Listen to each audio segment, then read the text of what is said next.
नमस्कार मंडळी, मी सोनल तुम्हा सर्वांचे आजच्या आपल्या एका नवीन व्हिडिओमध्ये पुन्हा एकदा स्वागत करते. आता व्हिडिओ बघून तुम्हाला समजलंच असेल किंवा थंबनेल बघून पण कळलंच असेल की मी आज काय बनवलं.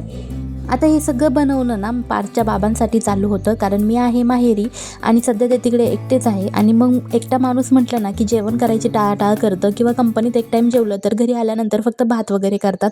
टिफिन पण ते काही लावत नाही. त्यासाठी मी उद्या दादा जाणार आहे म्हणून त्यांच्यासाठी शेंगदाण्याचे लाडू बनवून देणार होते. आता या शेंगदाण्याच्या लाडू बनवण्यामध्ये मला सगळ्यात जास्त मदत तर वहिनींनीच केली बरं का. मी त्यांना फक्त सगळं काढून व्यवस्थित दिलं होतं. शेंगदाणे भाजून घेतले सगळ्यात पहिले, त्यानंतर कुस्करून घेतले, त्याचे सगळे टरफलं काढले. तोपर्यंतच इकडे वहिनींनी छान असा गूळ चाकूने बारीक करून घेतला. आणि आता मी इकडे लाडू बनवतच होतो तोचपर्यंत या सगळ्यांची इथे लुडबुड चालूच होती. म्हणजे छोटा मामा कामावरून आला तर बघा पार्थ त्याला कसा त्रास देत होता, कारण त्याला त्यासोबत स्कूटीवर जाऊन चिप्स घेऊन यायचे होते. आता सोबतच शेंगदाण्याचे लाडू म्हटल्यानंतर मी म्हटलं चला थोड्याशा चपात्या उद्या देणारच आहे, तर मग छान अशी शेंगदाण्याची चटणी पण बनवून देऊ.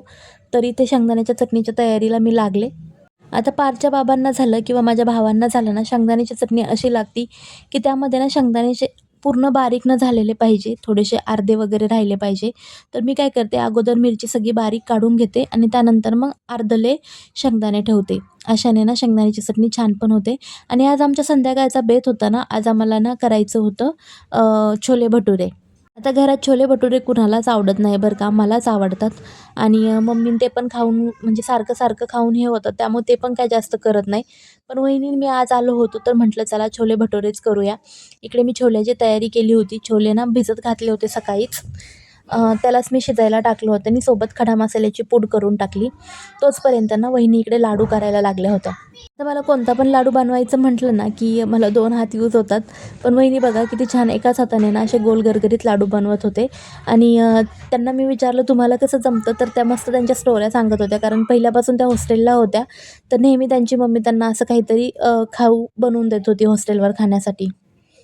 आता इकडे त्या लाडू बनवत होत्या तोचपर्यंत मी छोले टाकले होते शिजायला. तर मग मिक्सर खाली जोडून घेतला, कारण एवढ्या वेळ उभं राहणं शक्य नव्हतं, लाडू जास्त होते. मिक्सर जोडून घेतलं खाली आणि त्यानंतर त्यांना बारीक करून दिलं आणि ते तिकडे लाडू बनवत होते. तसं फक्त पार्थच्या बाबांनाच नाही तर घरात सगळ्यांनाच हे लाडू बनवले होते. म्हटलं पार्थ पण दररोज एक एक लाडू खाईल, पण पार्थने हार्डली केल्यानंतर 2 लाडू खाल्ले असतील. त्यानंतर त्याने तोंड पण लावलं नाही. आणि बघा किती छान असे मस्त लाडू झाले होते. खरं सांगायचं ठरलं तर शेंगदाणा मला पण आवडत नाही बरं का, पण लाडू बघून मला पण खाण्याची इच्छा झाली होती. आता लाडू बनवून झाल्यानंतर इथे छान असे आमचे छोले शिजले होते. मम्मीला येऊपर्यंत म्हटलं चला छोल्याची भाजी करून घेते. आणि भटुऱ्याचं पीठ पण मी दुपारीच भिजत घातलं होतं, पण मम्मी आल्यानंतर भटुरे करणार होती. पीठ एकदमच छान भिजलं होतं. आता इकडे मी छोलेच्या तयारीला लागले होते. तिखट जास्त कुणाला आवडत नाही म्हणून छान असे मसाले थोडे थोडे काढून घेतले आणि त्यानंतर मी इकडे भाजी करून घेतली. आता जास्त कोणी खायला नव्हतं. भाऊला त्यांना वेगळी भाजी करणार होती मम्मी, त्यामुळे मग मी फक्त दोघी-तिघींसाठीच ही भाजी करून घेतली होती.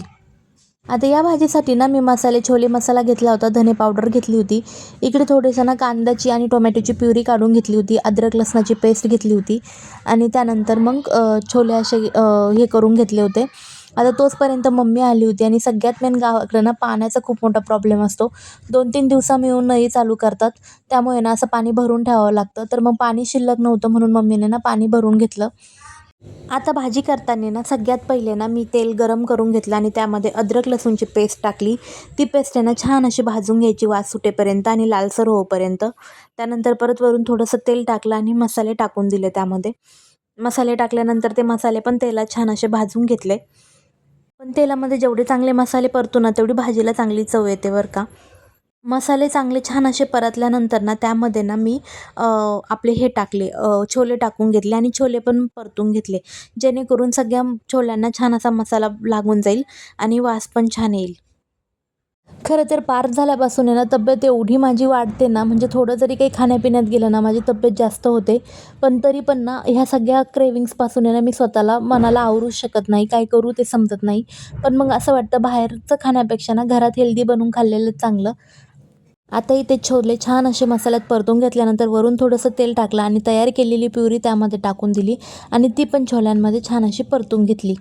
मी ही भाजी करत होते तर वहिनी साईडला उभ्या होत्या, कारण त्यांनी छोल्याची भाजी कशी करतात ते बघितलेलं नव्हतं. आणि मग त्याच शूट करून घेत होत्या आणि त्याच विचारत पण होत्या हे केल्यावर काय होतं ते केल्यावर काय होतं. आणि त्यांना मी सांगत होते की असं केल्याने हे होतं तसं केल्याने ते होतं.